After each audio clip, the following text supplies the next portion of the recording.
Las mafias del narcotráfico mueven tanto dinero en Ecuador que las drogas se han convertido en los hechos en el sexto producto de exportación, según la organización Inside Crime. Este miércoles la Fiscalía formulará cargos por el caso de la reconstrucción del terremoto del 2016 que investiga al ex vicepresidente Jorge Glass y otros. 500 militares reciben capacitación para integrar la unidad de inteligencia antiterrorista que operará en el país tras los recientes atentados.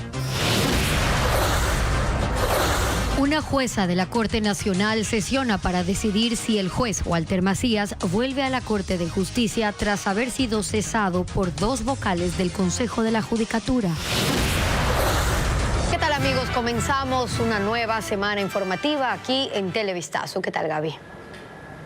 Hola, Steffi, amigos, bienvenidos. Empezamos esta emisión con temas de narcotráfico.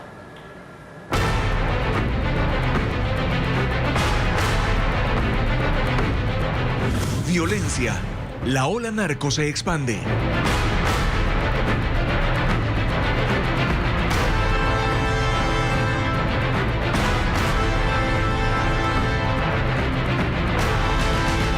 Las Fuerzas Armadas activaron la unidad de inteligencia antiterrorista para operaciones de prevención. Más de 500 uniformados están en proceso de capacitación y entrenamiento. Paul Romero con el informe. Las Fuerzas Armadas fortalecieron la unidad de inteligencia antiterrorista para prevenir y neutralizar los atentados que se han incrementado en el país. Cada rama de las Fuerzas Armadas inició la capacitación y entrenamiento de sus integrantes. Son más de 500 personas las que forman parte de esta unidad, que se complementa con el trabajo de los equipos tácticos del Grupo Especial de Operaciones que tienen las Fuerzas Armadas. La planificación estratégica de inteligencia antiterrorista empezó en mayo, después que el Consejo de Seguridad Pública y del Estado, COSEPE, declaró como terroristas a las bandas de delincuencia organizada vinculadas al narcotráfico, responsables del incremento de la violencia criminal en el Ecuador. Este lunes el presidente Guillermo Lasso convocó al Frente de Seguridad del Gobierno al Palacio de Carondelet para tomar nuevas decisiones. El Ministerio de Agricultura depuró y modificó el sistema Unibanano, donde falsificaban planes de embarque para exportar banano. Diego Cuenca explica cómo registraron hasta 720.000 cajas de esta fruta que no existían. El Ministerio de Agricultura depuró el sistema Unibanano, que fue hecho para controlar las exportaciones, pero lo cierto es que fue usado para registrar envíos fraudulentos de ese producto. Quienes lo hicieron, las autoridades no lo quieren decir. Solo señalan que son personas externas que manipulaban el portal. Por eso desactivaron 207 códigos que correspondían a 16.000 hectáreas ficticias que falsificaban planes de embarque de al menos 720.000 cajas de banano, que en la práctica no existían. A partir de este momento, los códigos serán validados ya no solo por una persona. Hemos creado un comité que se reúne de manera semanal para aprobar cualquier creación de códigos nuevos, cualquier aprobación de exportadoras nuevas. También eliminaron de manera definitiva el llamado Código F, que a las compañías les permitía exportar sin tener contratos legalizados con los productores. Una trampa que hacían para no pagar el precio oficial de la fruta. Esto va a permitir tener no solamente transparencia y claridad por las razones por las cuales no es aceptada la declaración, sino que nos va a permitir también un proceso de modernización. En el 2022 también detectaron 20.000 hectáreas ficticias y la Fiscalía inició una investigación en octubre de ese año. Pero aún no hay sanciones penales ni responsables. Solo hay sospechas que detrás de estas irregularidades están las mafias del narcotráfico. Yo no puedo ni negar ni decir eso. Sí le puedo decir que esta es una ventana para eso, ¿verdad? Y esa es la idea del trabajo conjunto que estamos haciendo con el director de SENAI. En ese 2023, el Ministerio de Agricultura abrió expedientes administrativos a 9 compañías que realizaron falsos embarques y anunciaron que desde el próximo año habrá un nuevo sistema que por ahora está en maqueta. Y cálculos modestos posicionan el tráfico de drogas como la sexta actividad de exportación más grande de Ecuador por generación de divisas. El portal Inside Crime destaca que la violencia que vive el país está directamente relacionada con una mayor actividad de las organizaciones terroristas. El tráfico de cocaína es el principal motor de la economía criminal en el Ecuador y el incremento de los volúmenes que manejan las mafias implica una mayor actividad de los grupos narcoterroristas y por ende de la violencia. Según un reporte del portal Inside Crime, al menos un tercio de la cocaína que se produce en Colombia pasa por Ecuador y aunque agencias internacionales señalan que el porcentaje es significativamente mayor, utilizan ese valor como base. ¿Y a qué se refieren cuando hablan de un tercio? Según datos de la Oficina de Naciones Unidas contra la Droga y el Delito, en 2016 Colombia produjo 866 toneladas de clorhidrato de cocaína.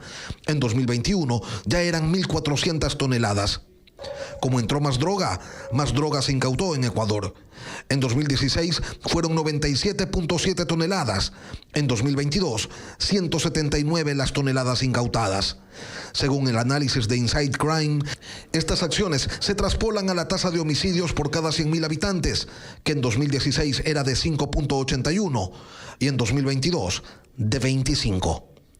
Ahora, si un tercio de las 1.400 toneladas que se procesaron en Colombia pasaron por Ecuador, estamos hablando de 467 toneladas, droga que de distintas maneras sale desde el país y generan una actividad de cientos de millones de dólares. El reporte señala que un primer grupo lleva cocaína por vía marítima hacia las costas de Guatemala y México, donde entregan la mercancía a los cárteles de ese país y cobran $3.000 por kilo. Ellos manejan el 30% del mercado. Un segundo grupo lleva la droga desde la frontera con Colombia hacia los puertos, donde se camufla en contenedores que se van hacia Estados Unidos y Europa y cobran $2.000 por kilo. Este sistema moviliza el 50% de la cocaína que sale del Ecuador. Un tercer grupo hace la logística para los narcotraficantes que llegan en avionetas hasta el Ecuador, donde cargan la cocaína. De ellos se señala que cobran $200 por kilo y les corresponde el 20% del negocio. Un cálculo bastante modesto de la operación deja como resultado un mercado de $953 millones. Hay voces que señalan que ese valor podría sin problema ser hasta 5 veces mayor. Para poner en perspectiva ese valor, si solo fueran $953 millones, la cocaína sería el sexto rubro de exportación más grande del Ecuador. El miércoles 6 de septiembre a las 8:30 se llevará a cabo la audiencia de formulación de cargos por presunto peculado contra el ex vicepresidente Jorge Glass en el caso de la reconstrucción de Manabí. Según la Fiscalía, ha reunido elementos suficientes contra Glass, quien presidió el Comité para la Reconstrucción tras el terremoto del 2016. Según la entidad, los $1.614 millones que se recaudaron se destinaron a contratos y proyectos que no fueron prioritarios ni dirigidos a los damnificados. En la audiencia también se solicitarán cargos contra Carlos Bernal, miembro del comité, y contra Pablo Ortiz, exgerente de la empresa Ecuador Estratégico. La polémica decisión del Consejo de la Judicatura, en la que con 2 votos destituyó al juez Walter Macías, se revisa este momento en audiencia. Hacemos contacto con Jacqueline Rodas. Jackie, cuéntanos qué ha ocurrido en la diligencia. Gaby, la audiencia empezó con un primer desacuerdo porque el ex juez Walter Macías pidió que se reproduzca la grabación de la sesión en la que fue destituido. Sin embargo, el Consejo de la Judicatura se opuso, pero la jueza finalmente dio paso y hemos escuchado los detalles de cómo se dieron 3 votaciones. 2 de ellas únicamente con 2 votos a favor de la destitución y la reconsideración pedida por el vocal Javier Muñoz en aparente estado de embriaguez o con dificultad para hablar, como lo ha constatado hoy la jueza. El ex juez Walter Macías se declara perseguido y dice que no hubo imparcialidad en la votación para destituirlo, ya que estaba en juego el proceso penal que está en sus manos del caso Vocales en contra de Maribel Barreno y Juan José Morillo, quienes debían atender una audiencia que estaba a su cargo y a su criterio son los principales beneficiados de su destitución y debían excusarse. Esto dijo Walter Macías. Se ha dejado evidenciado en los audios y videos cómo paso a paso y sistemáticamente había la desesperación, cabe el término, de los señores Terán y Muñoz de querer destituir, como sea, al suscrito. Inclusive hay una situación que ya escapa también de la imparcialidad que mencionan de parte de la vocal Barreno. Hace minutos ya ha intervenido también el abogado del Consejo de la Judicatura, quien en cambio defiende la destitución y dice que obedece al reglamento interno del organismo. Seguimos pendientes de cuál es la decisión de la jueza. Está en juego si el ex juez Walter Macías vuelve o no a su cargo en la Corte Nacional. Y las lluvias en España dejan 3 muertos y un desaparecido. El temporal azotó con fuerza a ciudades costeras y del centro del país. Lluvias intensas, tormentas eléctricas y cambios drásticos de temperatura causaron caos durante el fin de semana en la costa del Mediterráneo y en el centro de España. La Agencia de Meteorología había emitido alertas para la Comunidad de Madrid y la provincia de Toledo. Los daños fueron enormes: puentes destruidos, árboles derribados, vehículos arrasados por el agua y el lodo y escombros por todas partes. La corriente inundó locales, calles, túneles, casas e incluso provocó la suspensión del servicio de trenes en gran parte del sureste del país y el bloqueo de carreteras en algunos puntos del centro. La lluvia dejó imágenes como esta: el agua entrando en uno de los vagones del metro de Madrid. En Guadamur, provincia de Toledo, los ríos en las calles arrasaron con una tarima que había quedado lista para una celebración. Los brigadistas reportan 3 muertos en Toledo. Además, en la Comunidad de Madrid, buscan a un hombre que en un auto fue arrastrado por un río desbordado. En el vehículo también iba su hijo de 10 años, que fue hallado con vida. En Estados Unidos, lluvias torrenciales provocaron caos en un popular festival en el desierto de Nevada. Más de 70,000 asistentes al evento Burning Man quedaron atrapados desde el viernes por las lluvias que se mezclaron con arena. Se reportó un muerto. La carretera de acceso fue cerrada. Esta tarde terminarán los trabajos de limpieza para reabrirla. En el lugar hay miles de casas rodantes y otros vehículos atrapados en el lodo. Los organizadores suspendieron el festival.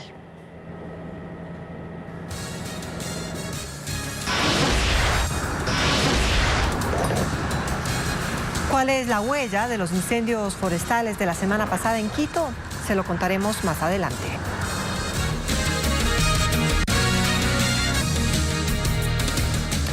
...147 hectáreas de vegetación se quemaron en los 4 incendios forestales de gran magnitud registrados la semana pasada en Quito.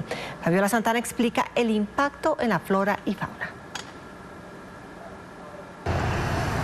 Entre el martes y viernes se registraron 17 incendios forestales en Quito. 4 fueron los de mayor magnitud y afectaron 147 hectáreas de vegetación, según el Cuerpo de Bomberos. En la parroquia de Pifo, al nororiente de la capital, las llamas dejaron 69 hectáreas afectadas. Se presume que el fuego inició con la quema de leña para hacer carbón. Le sigue al Chipichí, en Puéllaro, donde se quemaron 52 hectáreas. En Chaupi Molino fueron 13 hectáreas y en el Cañón del Chiche 12.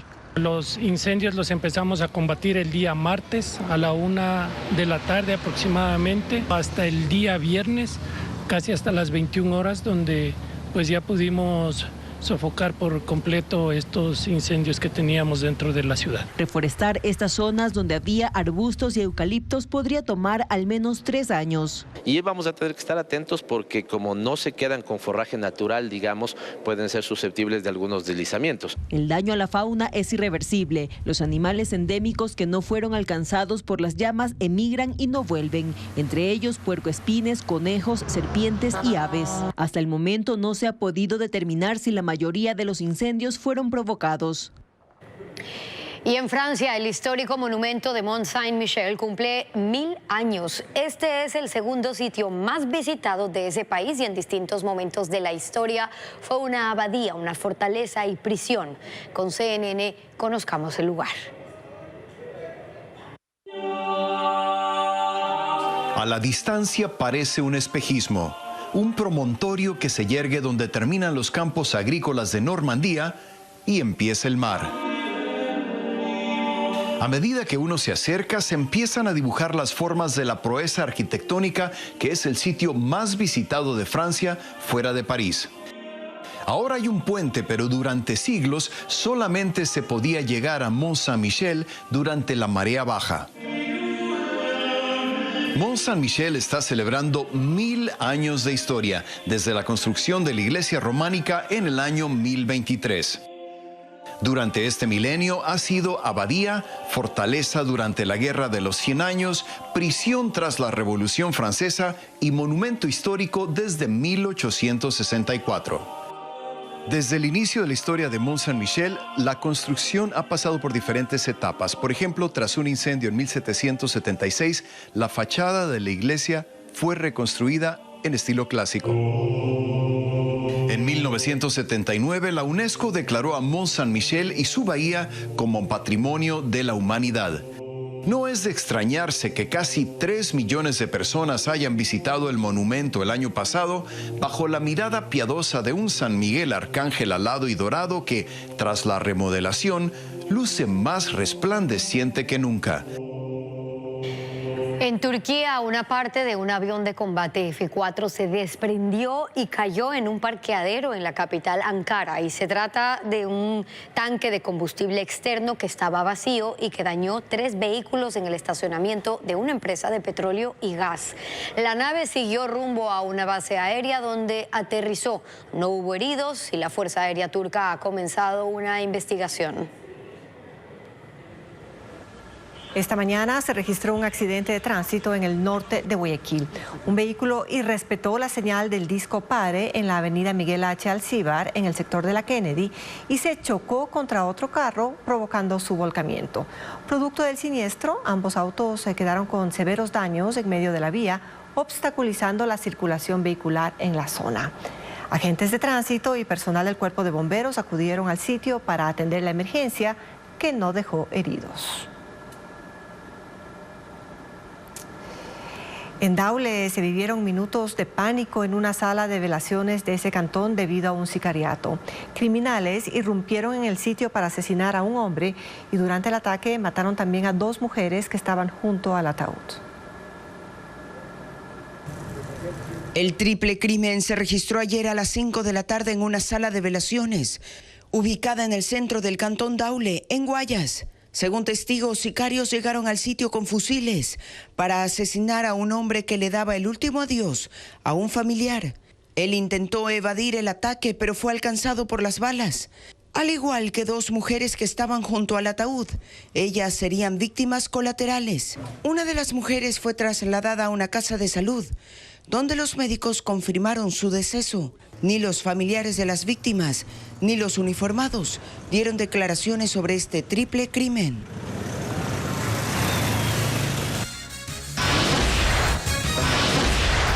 Y una demanda electoral pone en duda la repetición del sufragio en el exterior. Ya le contamos. El IES registra una caída del 10% en el monto que se pagó por seguro de desempleo de enero a agosto de este año. Adriana Bermeo explica quiénes pueden acceder a este beneficio. De enero a agosto de este año, el IES ha entregado $16.6 millones por concepto de seguro de desempleo, lo que representa una disminución de casi el 10% en comparación con el mismo periodo del 2022. Sin embargo, el número de usuarios que lo ha solicitado se incrementó.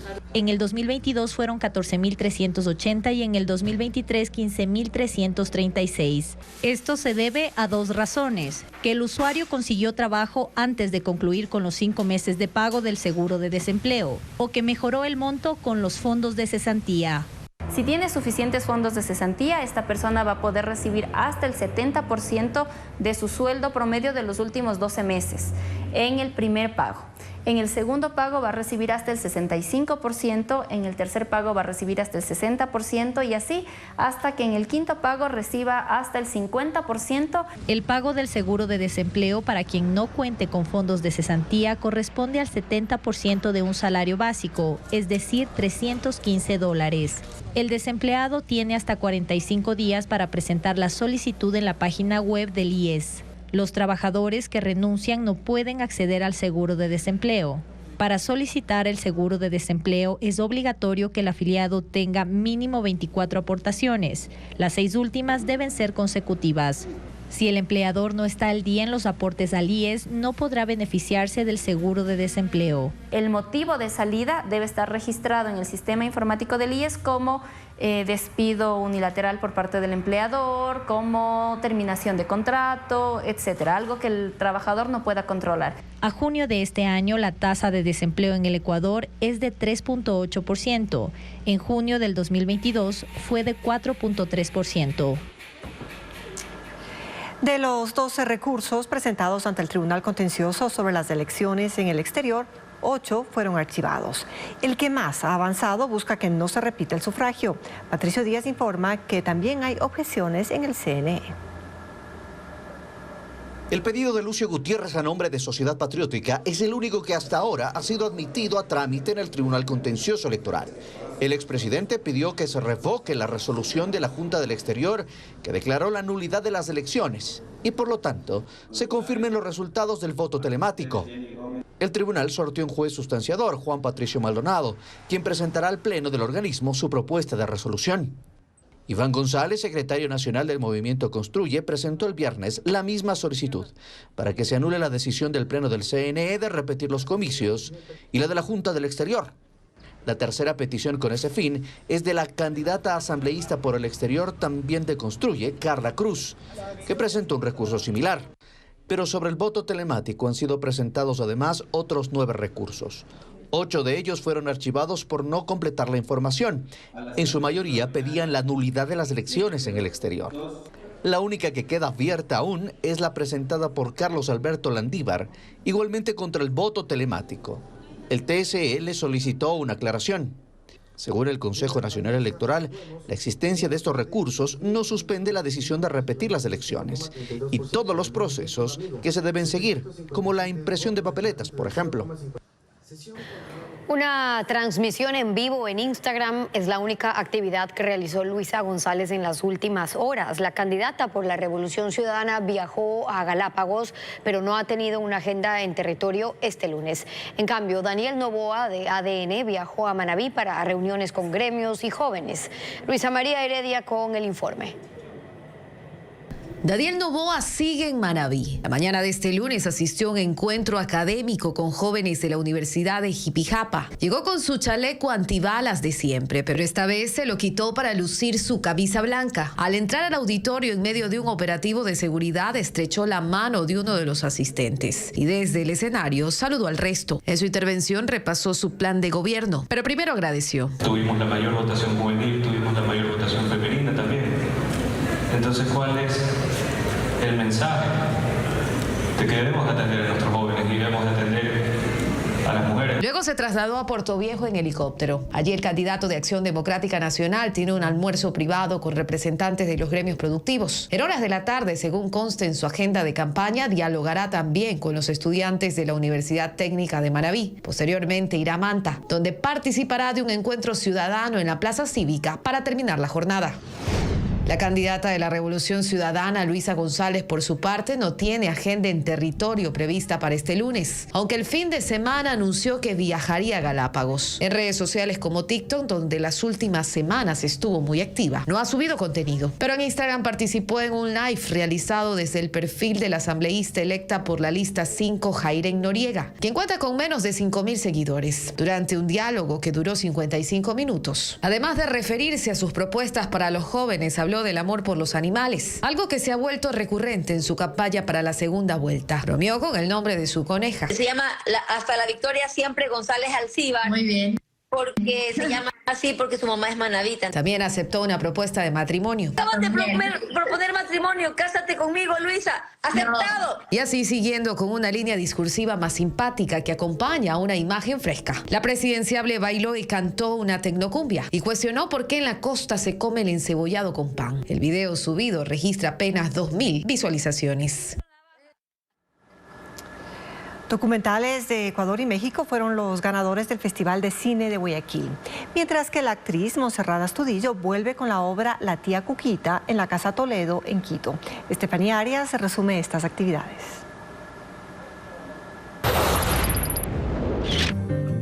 ¿Quiénes de ustedes no han iniciado su vida sexual? Días Negros, un filme que habla de la corrupción, venta de droga y trata de mujeres en un pueblo de los Altos de Chiapas. Es la producción mexicana, ganadora a mejor largometraje ficción del Festival de Cine de Guayaquil, dirigido por Chisco Laresgoiti. Fue el medio que me posibilitó sobrevivir, vivir. La Iguana Dorada a mejor largometraje documental se lo llevó la cinta ecuatoriana La danza del niño maestro, que trata de un profesor que luego de 28 años en el baile enfrenta una crisis existencial y una búsqueda de su identidad. Mientras que La Iguana Plateada se la llevaron El Autor como mejor cortometraje ficción y Maura como mejor documental. Bonito sabe ser de sintonizar una música que todavía con... La actriz Montserrat Astudillo vuelve con La tía Cuquita al Centro Cultural Casa Toledo en Quito. Una obra que habla de los años dorados de las personas. Tiene el sentido de los olvidos, de las lagunas mentales, de los idilios y los sueños lúcidos. ¡Qué lindo!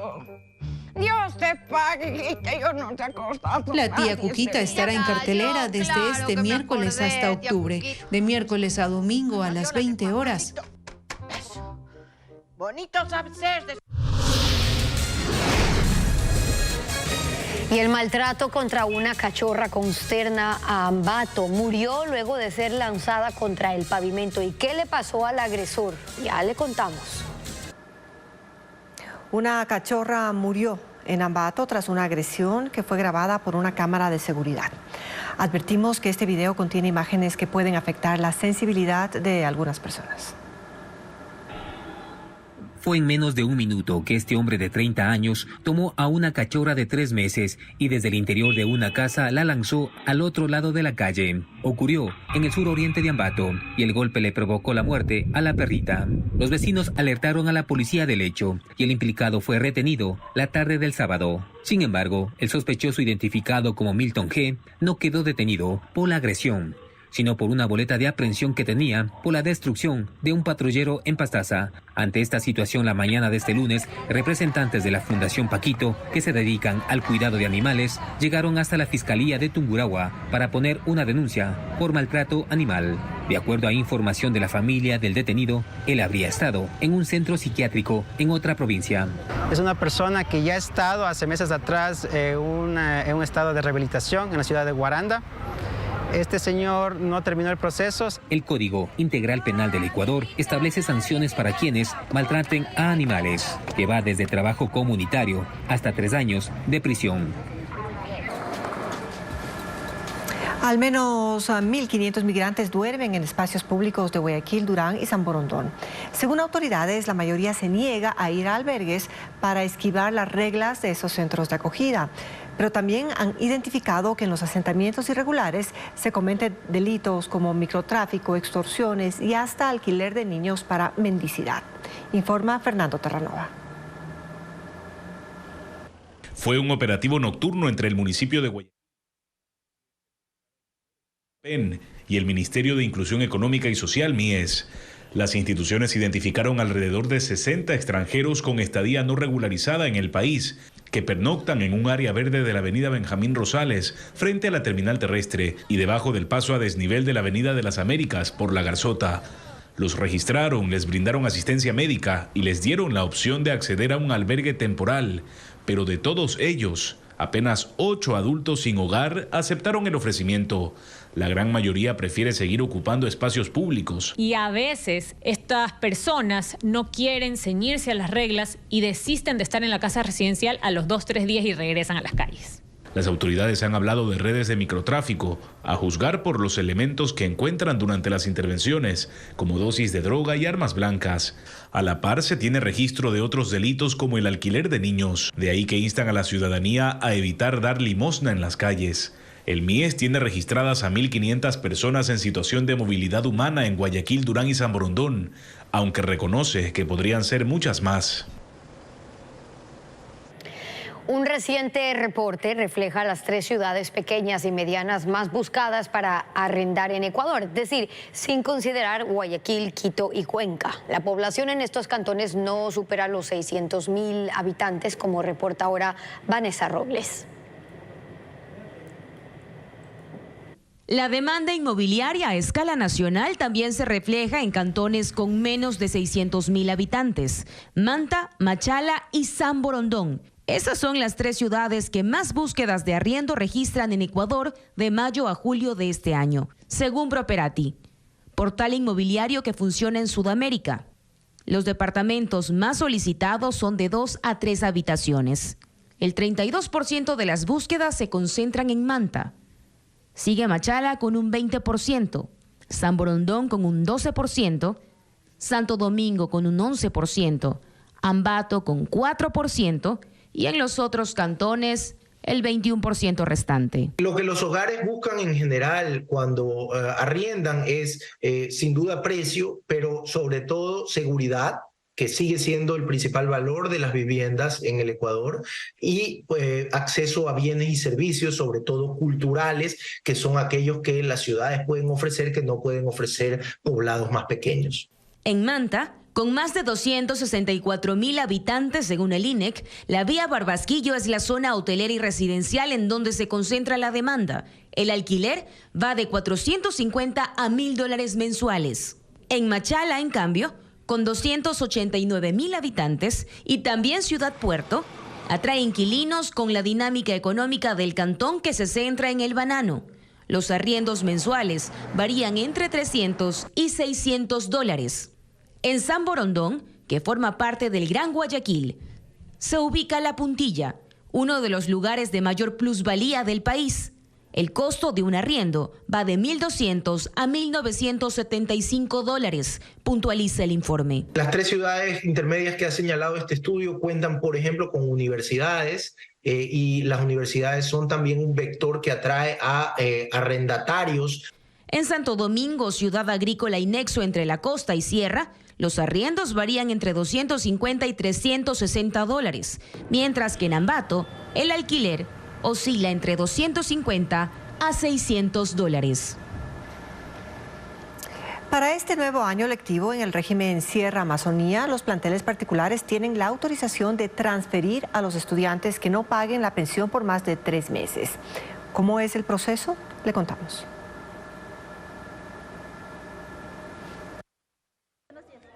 Las unidades educativas particulares pueden transferir a estudiantes cuyos padres hayan incumplido el pago de las pensiones por más de 3 meses.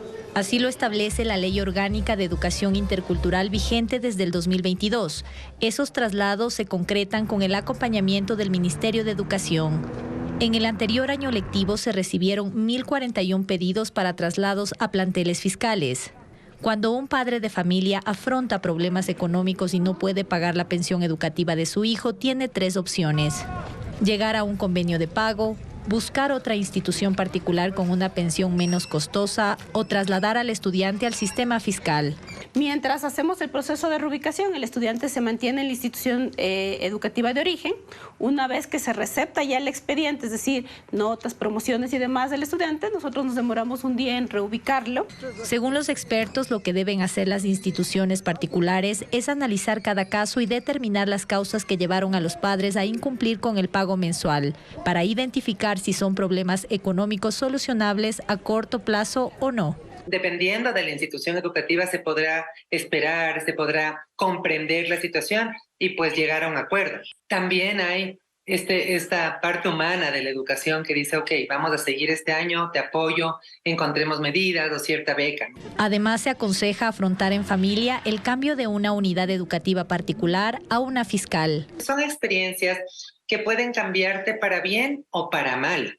Si se lo encamina para bien, pues es una oportunidad de maduración, de aceptación, pero si es para mal, te puede incluso llevar a un tema de frustración emocional muy prolongada. El Ministerio de Educación dará seguimiento al traslado del estudiante para estar pendiente de su adaptación y, de ser necesario, que se igualen los contenidos que recibirá en su nuevo plantel. 30 niños de una escuela ubicada en una zona conflictiva de Esmeraldas escribieron cuentos y reflejaron su deseo de que la paz retorne a esa ciudad. Esta iniciativa formó parte de un proyecto llamado Voces que dejan huellas.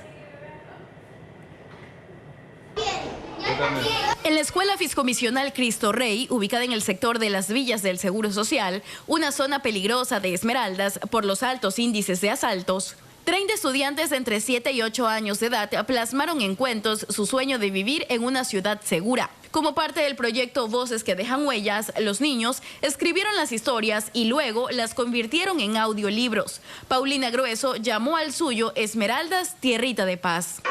Hace muchos años atrás había una bonita ciudad llamada Esmeralda, donde reinaba la paz y el amor.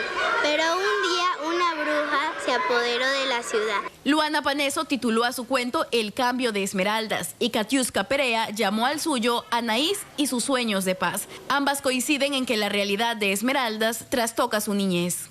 Ya que en Esmeralda se vive en esa realidad, yo decidí que ese cuento sería perfecto porque quiero que se termine todo esto. Casi todos los días se escuchan que han matado a alguien o cosas así en las noticias y por eso no podemos salir. Y quería que con este cuento motivarlos a por lo menos que ya se baje un poquito el nivel de la violencia. Las historias fueron publicadas en una plataforma interactiva donde se puede leer y escuchar la narración de sus autores. Joshua Murillo cuenta cómo acceder a ellos. Para poder ver y escuchar los cuentos hay que buscar en la plataforma Flick HTML5 Voces que dejan huella.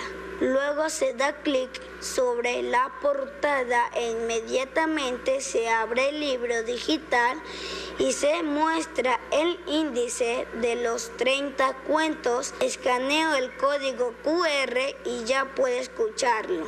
Además, cada cuento incluye un segundo código QR hacia juegos interactivos.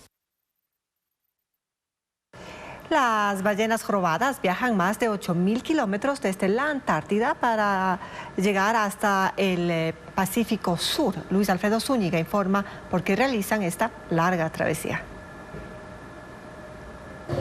Es toda una travesía la que realizan cada año las ballenas jorobadas y la cual ha sido denominada por los biólogos como la ruta del amor. Luego de 6 meses alimentándose de krill, que son pequeños crustáceos parecidos al camarón. En las frías aguas de la Antártida, estos cetáceos tienen las reservas de grasa suficientes para empezar un recorrido de 8.000 kilómetros en busca de temperaturas marinas más cálidas, que dura un mes. En manadas, alrededor de 10.000 ballenas llegan en junio y julio al Océano Pacífico, lo que permite que en el perfil costero ecuatoriano los turistas puedan verlas y disfrutar de sus acrobacias. Piruetas que hacen pese a medir hasta 19 metros y pesar hasta 50 toneladas. Pero este espectáculo tiene una razón biológica, y es que no se la denomina la ruta del amor en vano. El objetivo de las jorobadas es aprovechar las temperaturas del Pacífico para tener sus crías y reproducirse nuevamente. Una vez que las hembras ya dieron a luz a los ballenatos, empieza el ritual. Los machos forman grupos de cortejo a lo largo del mar y compiten entre ellos. Sus acrobáticos movimientos son parte de la exhibición para atraer a las hembras.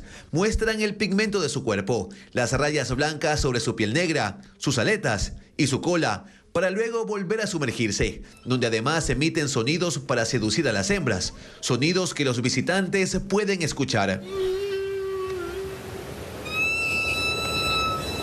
El cortejo y acompañamiento puede durar varios días y el apareamiento cuestión de minutos. Sin embargo, el periodo de gestación dura todo un año. Este proceso se extiende hasta octubre, mes en el que nuevamente las ballenas en manada, pero ahora más numerosa por los ballenatos que nacieron en las aguas cálidas, emprenden la travesía de regreso a la Antártida, otros 8.000 kilómetros para volver a alimentarse y esperar al próximo año.